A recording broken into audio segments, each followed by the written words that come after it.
Bonjour à tous, je suis ravie de vous retrouver aujourd'hui pour cette nouvelle affaire. Alors déjà, j'ai un petit message à tous ceux qui ne sont pas encore abonnés à cette chaîne. Si vous pouviez la soutenir juste en vous abonnant, en likant à la fin du visionnage, en commentant également à la fin du visionnage, sachez que ces petites actions contribuent grandement au bon référencement d'une vidéo sur YouTube. Alors c'est une affaire qui a secoué en 2020 le Maroc entier. Un petit garçon joyeux et plein de vie qui devait fêter son anniversaire en octobre 2020. Mais malheureusement, le sort en a décidé autrement puisqu'il sera sauvagement assassiné un mois plus tôt. Qu'est-il arrivé au petit Adnan? Je vous invite à découvrir les détails de ce terrible drame. La triste histoire d'Adnan Bouchouf, c'est tout de suite et maintenant.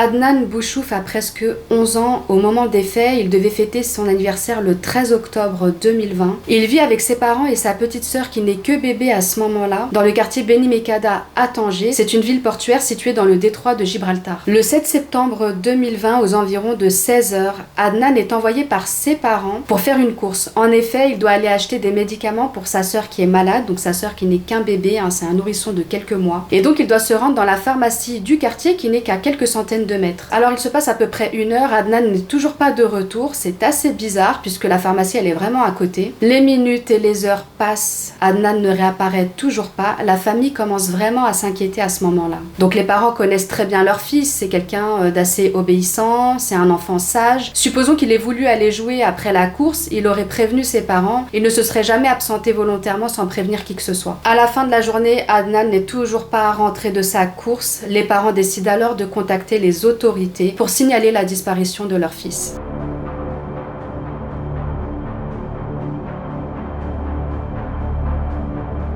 Alors l'enquête débute assez vite. Les policiers arrivent à retrouver un peu le chemin parcouru par l'enfant les dernières minutes avant qu'il ne disparaisse, parce qu'ils ont pu en effet obtenir les images de vidéosurveillance de plusieurs commerces qui se situent sur l'avenue Martil, et donc c'est l'avenue qui a été empruntée par Adnan. Et sur les images de vidéosurveillance, on voit clairement Adnan marcher aux côtés d'un homme que les enquêteurs ne connaissent apparemment pas. Et donc Adnan, à un moment donné, il rentre dans un commerce, donc on suppose que c'est la pharmacie, et là, à ce moment-là, l'inconnu, il attend à l'extérieur qu'Adnan sorte, et une fois qu'il est sorti, donc il entre en contact avec lui et on voit qu'il arrive à le convaincre, à le guider vers un endroit près de son domicile. Bien sûr, l'enquête démontrera que ce soi-disant endroit était une crèche, il a fait croire au garçon qu'il était à la recherche d'une crèche et s'il pouvait lui indiquer le chemin, ce serait sympa. Donc Adnan, bien sûr, on le rappelle, il n'a que 10 ans et demi, donc il sait pas trop, il se méfie pas trop, et pour lui, voilà, c'est juste quelqu'un qui cherche son chemin, donc il lui montre le chemin volontiers,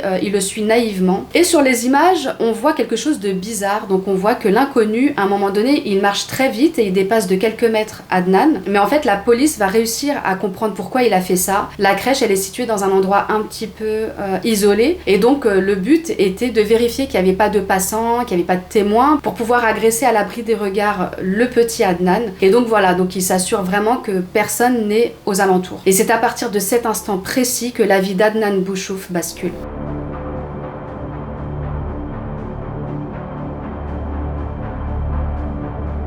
L'enquête et le témoignage du criminel par la suite ont montré qu'à ce moment-là, le criminel saisit violemment Adnan. Donc le petit garçon, bien sûr, il se défend, il comprend pas déjà dans un premier temps ce qui se passe. Il résiste, il crie, bien sûr, mais bon, rappelez-vous, il est dans un endroit assez caché, assez isolé, il y a très peu de passants, voire pas du tout. Donc personne n'entend Adnan crier, malheureusement. Je pense qu'un enfant qui crie aussi, ça peut ne pas attirer l'attention des fois, parce que ça peut être un enfant qui joue avec des copains, donc peut-être que des gens ont entendu les cris mais n'ont pas réagi pensant que c'était juste un garçon qui jouait. On sait pas, ça c'est juste une supposition, mais en tout cas à ce moment-là, le pauvre Adnan, il est face à son agresseur. Rappelons-le, son agresseur est beaucoup plus âgé que lui. Adnan n'a que 10 ans et demi, donc là il est vraiment Là, il fait ce qu'il peut pour essayer de se sortir de cette situation, mais voilà, ça reste un petit garçon et il ne peut pas résister longtemps. Et l'agression, elle est tellement violente que dans la lutte, le pauvre petit garçon se cogne la tête sur un pilier en béton qui se trouve à côté du domicile. Il saigne beaucoup, il est un peu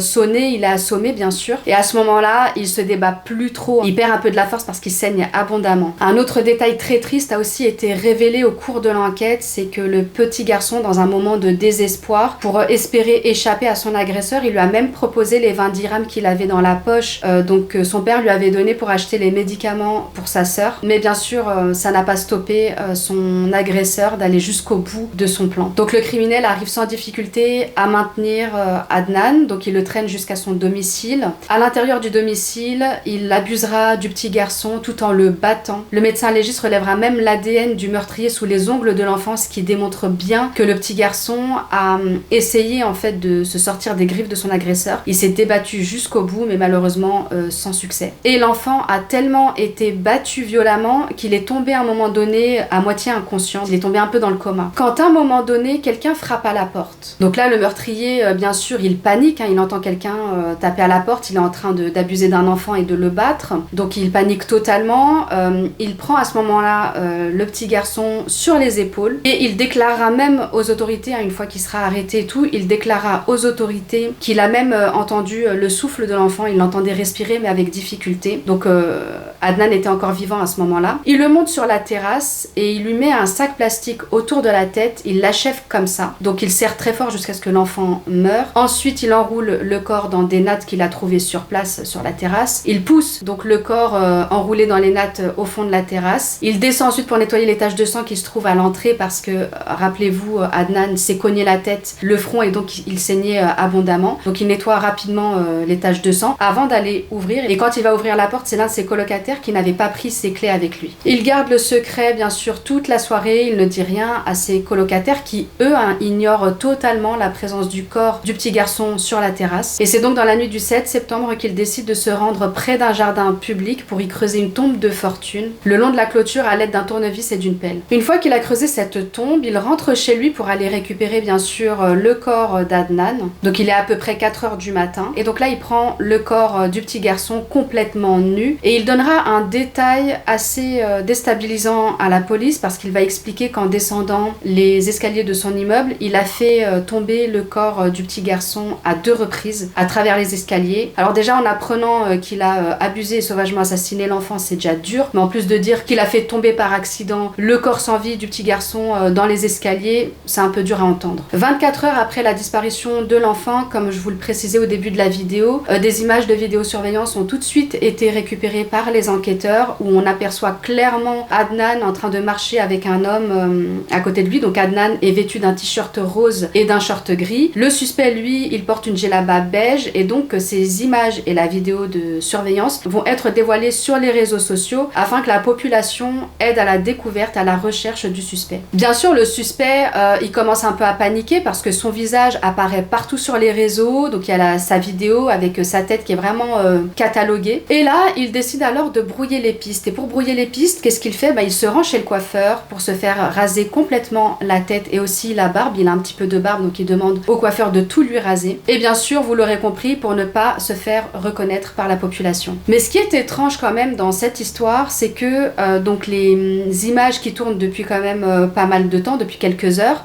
personne n'a reconnu le suspect, donc ni l'employeur, ni les collègues, ni les amis, ni la famille. Il y a vraiment personne qui s'est dit ah tiens lui je le connais, c'est bizarre, ou alors il lui ressemble étrangement, mais voilà, personne n'a fait tilt. Et ce qui m'étonne encore plus, pas même le coiffeur qu'il avait entre les mains, qui lui a rasé la tête et la barbe, il l'a même pas reconnu. J'ai trouvé ça fou. Donc le suspect, une fois qu'il sort de chez le coiffeur, il se rend chez lui et il demande aussi à ses colocataires qui vivent avec lui depuis quelques semaines de garder son nom secret, de ne pas dévoiler son nom, donc aux médias qui viendraient poser des questions, à la police encore moins, et même aux aux voisins qui viendraient peut-être poser des questions. Donc ils leur disent surtout, ne dévoilez pas mon nom, dites que vous ne connaissez pas mon nom, sachant quand même que c'est assez suspect de vivre avec quelqu'un et de ne pas connaître son nom. Donc de toute façon, même s'ils ne dévoilaient pas le nom de leur colocataire, c'est quand même assez bizarre, ça mettrait quoi qu'il arrive la puce à l'oreille. Mais le suspect ne s'arrête pas là, il va encore plus loin dans son plan machiavélique, parce qu'il va envoyer un SMS au père de Adnan, dans lequel il demande une rançon de 1 million de dirhams, donc il fait croire qu'il a l'enfant entre les mains encore en vie, et il demande une rançon de 1 million de dirhams pour libérer l'enfant. Et dans ce texto, il se fait passer pour un Égyptien, parce qu'il va utiliser le dialecte égyptien, vous l'aurez compris, c'était encore une fois pour tenter de brouiller les pistes. Mais malheureusement pour lui, le plan a un effet inverse, puisque c'est grâce à ce SMS que la police finira par mettre la main sur le suspect. Donc oui, bien sûr, le père qui a reçu ce SMS étrange, il a le bon réflexe d'appeler la police pour leur dire qu'il a reçu un SMS inquiétant et il sait pas trop quoi en penser. Et donc les enquêteurs qui vont analyser les données téléphoniques vont les mener tout droit chez le suspect.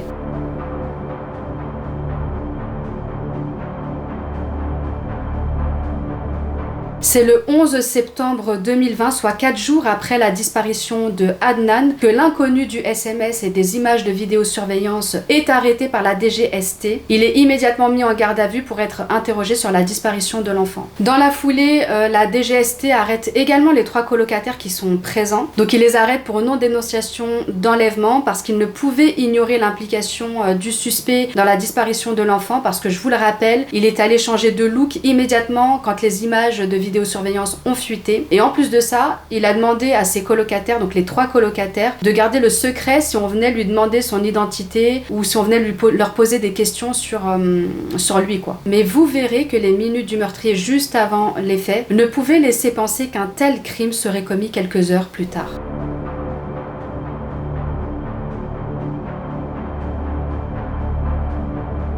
Malheureusement, le nom du criminel n'a pas été dévoilé dans la presse, j'ai trouvé ça vraiment dommage. Et d'ailleurs, je me rends compte que dans les histoires en fait du Maghreb, c'est souvent le cas. Souvent, on n'a pas le nom du criminel et je trouve ça vraiment désolant. Ce serait intéressant donc pour les gens qui auraient le nom de mettre en commentaire. Donc là, dans cette affaire, on a juste les initiales, c'est A.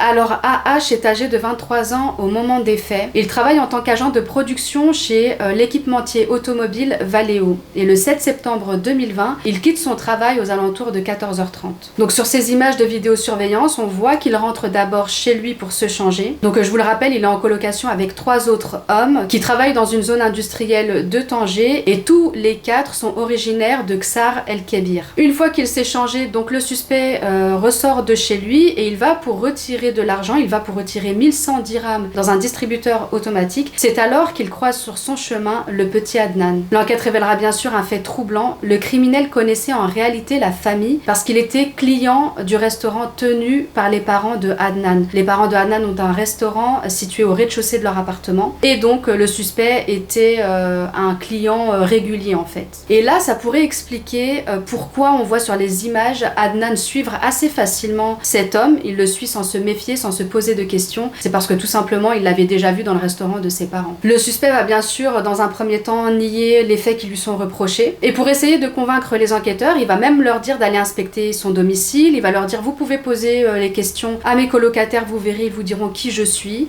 que je ne peux pas commettre un tel acte, c'est pas moi. Enfin voilà, il va essayer de se défendre comme il peut. Sauf que la police a des preuves accablantes, et notamment ce sont les images de vidéosurveillance qui vont lui être montrées, donc en garde à vue. Ils vont lui mettre sous le nez les images qu'ils ont réussi à récupérer. Et là, bien sûr, il n'aura pas d'argument. Et là, il ne va pas avoir d'autre choix que d'avouer avoir enlevé, agressé et tué le pauvre petit garçon. Et il va même déclarer qu'il avait fait croire qu'il était à la recherche d'une crèche. Il a voulu lui montrer le chemin de la crèche et donc il a réussi à le piéger comme ça. C'est alors qu'il indique aux enquêteurs où se trouve le corps de l'enfant.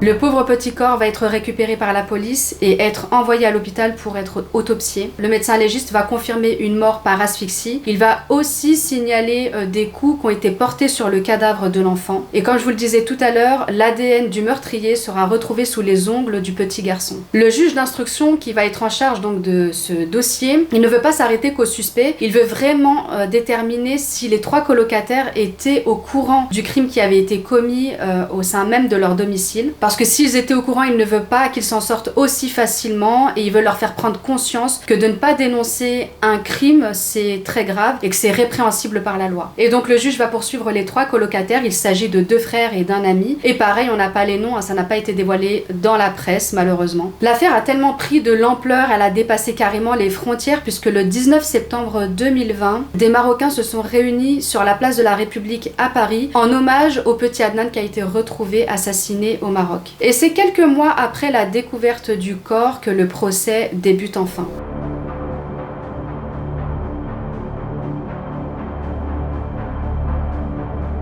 L'ouverture du procès des 4 accusés a été reportée au 17 novembre 2020 par la chambre criminelle de première instance de Tanger. Mais on sait que les accusés ont comparu pour la première fois devant le juge d'instruction le 3 novembre 2020. Cette malheureuse affaire ne sera jugée que début 2021 parce qu'en réalité, le principal suspect, donc celui qui a abusé et tué Adnan, il attendait toujours en novembre 2020 l'assistance d'un avocat commis d'office parce qu'aucun avocat n'a voulu représenter ses intérêts au vu de la gravité de l'affaire et de l'indignation de la population. Il a trouvé aucun avocat du barreau de Tanger pour défendre ses intérêts à ce moment-là. Il a aussi été déclaré que le report de l'audience a été décidé parce que le père de la victime était dans un état psychique et psychologique dramatique. Il ne se sentait pas émotionnellement de supporter un procès à ce moment-là. Donc c'est aussi l'une des raisons pour lesquelles l'affaire a été reportée à début 2021.